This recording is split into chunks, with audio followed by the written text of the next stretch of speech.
राधे राधे भक्तों। तो आज हम श्रवण करेंगे कार्तिक मास का 8वां अध्याय। चलिए कथा श्रवण करते हैं। श्री नारद जी बोले कि हे राजन, अब मैं कार्तिक के व्रत की उद्यापन विधि सम्यक प्रकार से वर्णन करता हूँ, उसे ध्यान देकर सुनिए। व्रती को चाहिए कि कार्तिक मास में शुक्ल पक्ष की चतुर्दशी को व्रत के संपूर्ण फल प्राप्तार्थ और विष्णु भगवान की प्रसन्नता के लिए उद्यापन करे। तुलसी जी के ऊपर सुंदर 4 दरवाजे बनावे, वंदरवाल तथा फूलों से सुसज्जित करे। चंवर से सुशोभित वह मंडप बनावे।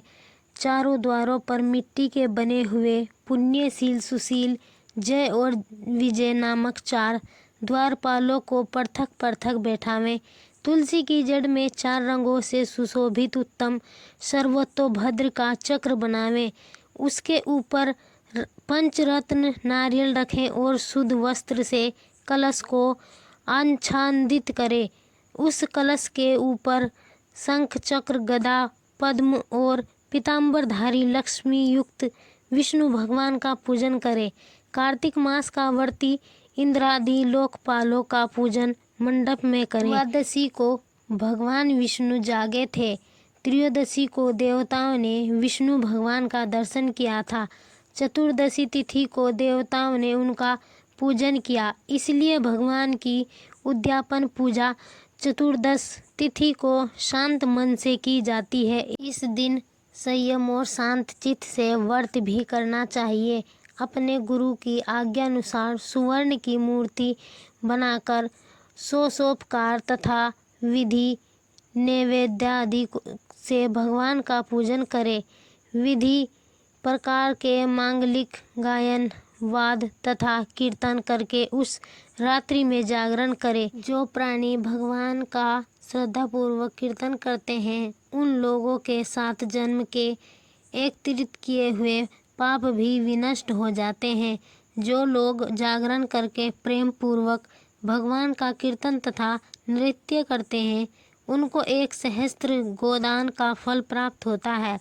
जो प्राणी भगवान के सम्मुख नृत्य गान पूर्वक कौतुक करते हैं, उनके अनेक जन्मार्जित पातक तुरंत नष्ट हो जाते हैं। जो प्राणी विष्णु भगवान के सम्मुख नृत्य, गीत आदि कौतुक करता हुआ जागरण करता है तथा उनके चरित्रों का पाठ करके विष्णु भक्तों में प्रसन्न रहता है, व्यर्थ की बातों का त्याग कर मुख से बांसुरी आदि बजाता है, इन भक्ति भाव से युक्त जो मनुष्य रात्रि भर जागरण करता है, उसे करोड़ों तीर्थों के करने के समान पुण्य प्राप्त होता है। तदंतर पूर्णमासी को स्त्री सहित श्रेष्ठ 30 ब्राह्मणों को या केवल एक ही श्रेष्ठ ब्राह्मण को सपंतिक सामर्थ्यानुसार पायसान भोजन करावे, क्योंकि इसी दिन विष्णु भगवान ने भक्तों को वरदान दिया था और मत्स्य रूप धारण किया था।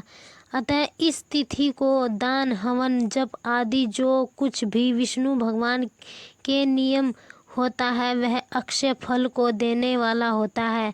इस कारण व्रती उस 1 या 30 ब्राह्मणों को पायसान भोजन करावे।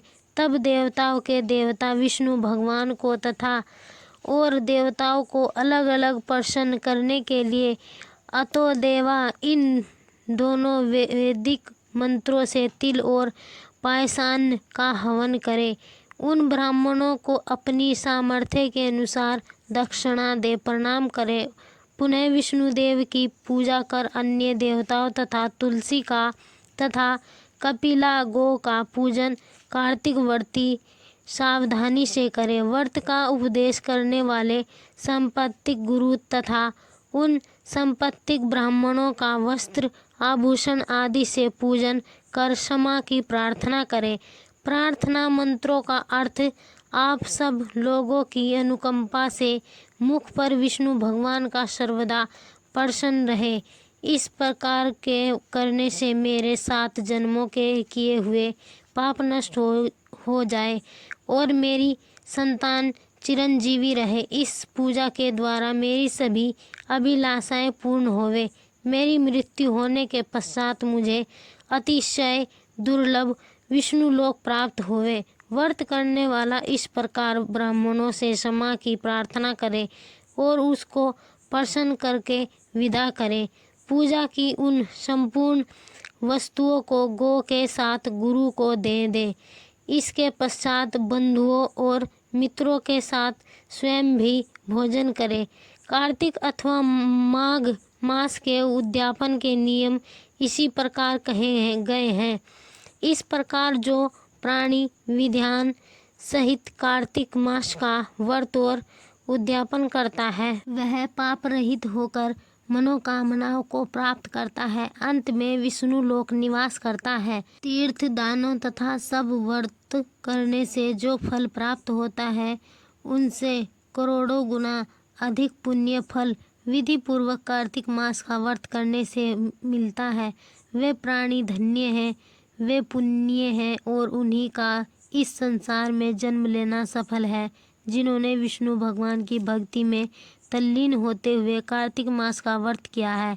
कार्तिक मास का व्रत करने वाले के पुण्य भय से उसके समस्त पाप कांपते जाते हैं और इधर उधर भागते फिरते हैं और कहते हैं कि अब हमारा जाना कहाँ होगा।